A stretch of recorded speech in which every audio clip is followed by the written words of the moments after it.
I want to introduce a gentleman that was with Connect Ohio a long time ago.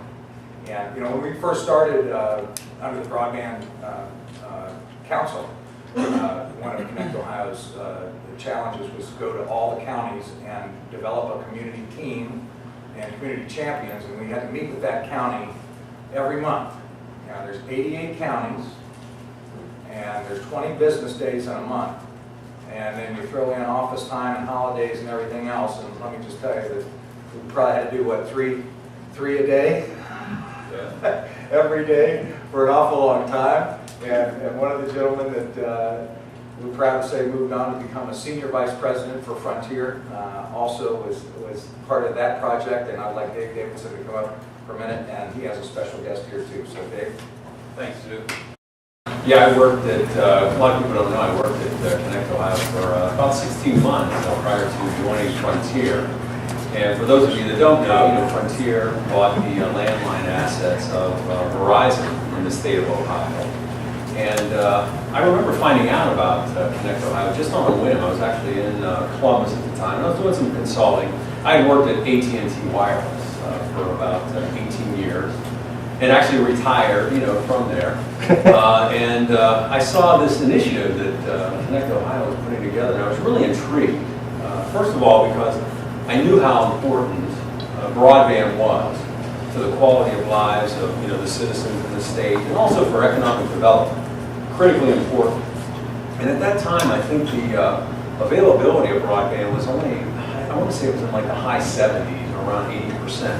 I think now what it is today, still like 98%, 97%. Yeah, if you include wireless, yeah. Yeah, so I mean, tremendous progress has been made. And I think a lot of it, has been due to the efforts of Connect Ohio and really bringing together a broad-based coalition, if you will. You've got cable in here, you've got ILEX, you've got the public sector, you've got nonprofits, and I really think that's been really critically important in advancing Ohio to where it is today. We still have a long way to go because the adoption rate, I think, is what, 71, 72% in the states. We still have 28% of the people, who still don't subscribe to broadband. But my time at Connect Ohio, I had a blast out there. And Heather was, Heather was one of the first people I met when I joined the company, and we did. I mean, we hit counties.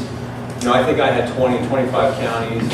Heather and had two other people at the time, but we were always on the road, going out and doing almost, like community grassroots type of building, if you will, in each one of the counties. And it was just tremendous. And I really say hats off to the entire organization for really holding this together. And you can see now, 5, 6 years later, that it still has a very high level of interest. And I hope it does continue, because I think this coalition is critically important. With that, we've made a lot of strides at Frontier as well. We took over the properties here in Ohio. The broadband availability was, I think it was under 68%, 67.9% sticks out in my mind. And today we're about 88.2% overall. That means the households that we serve in our service territory, which is around 707,000, that 88% of those can get terrestrial broadband service directly through us. And then we also offer now a satellite product where we can pretty much reach 100% of our service territory. We continue to expand. We've been one of the key users of the Connect America funding, to get out to some of these rural locations that we couldn't get out to before. So we keep pushing it out there. One of the things we're really working on is trying to drive more adoption. One change we've recently had too is we've had some changes internally at our company. We just recently acquired Connecticut, pretty much the entire state of Connecticut, from AT&T. And with that, we've now realigned our regions. So Ohio and West Virginia are now part of a new region. I wanted to call that the Ohio Valley region, but they wouldn't buy it. So the company came up and named it the Mid-Atlantic region.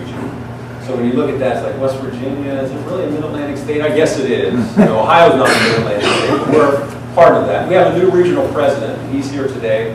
I'm going to ask him just to come up and say a few words about his new role and you know, the excitement he has behind continuing to foster broadband in Ohio and West Virginia. Mike Flynn, the regional president for Frontier.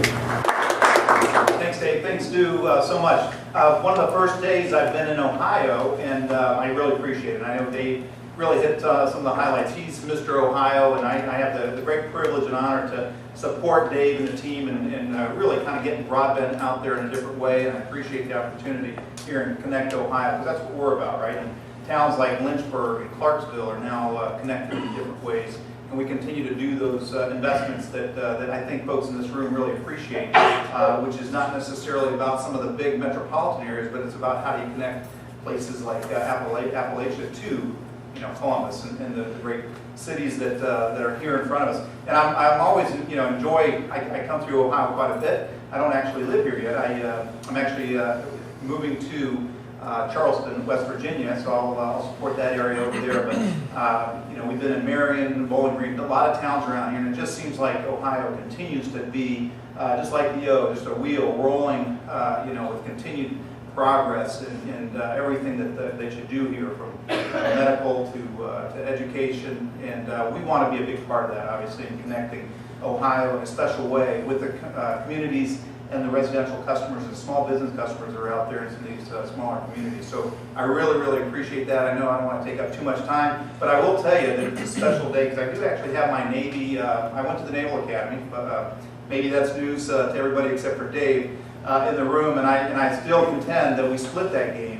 We won the first half, and you guys won the second half, and my good friends that are all Buckeyes here sure will appreciate that. But it's a pleasure to be with you this morning. Hopefully a couple minutes afterwards we can talk a bit more about what Frontier's doing. There's a little bit of information in the packet too that you can see as well. But thanks so much for the warm invitation, and thank you, Stu, for a couple minutes on your agenda.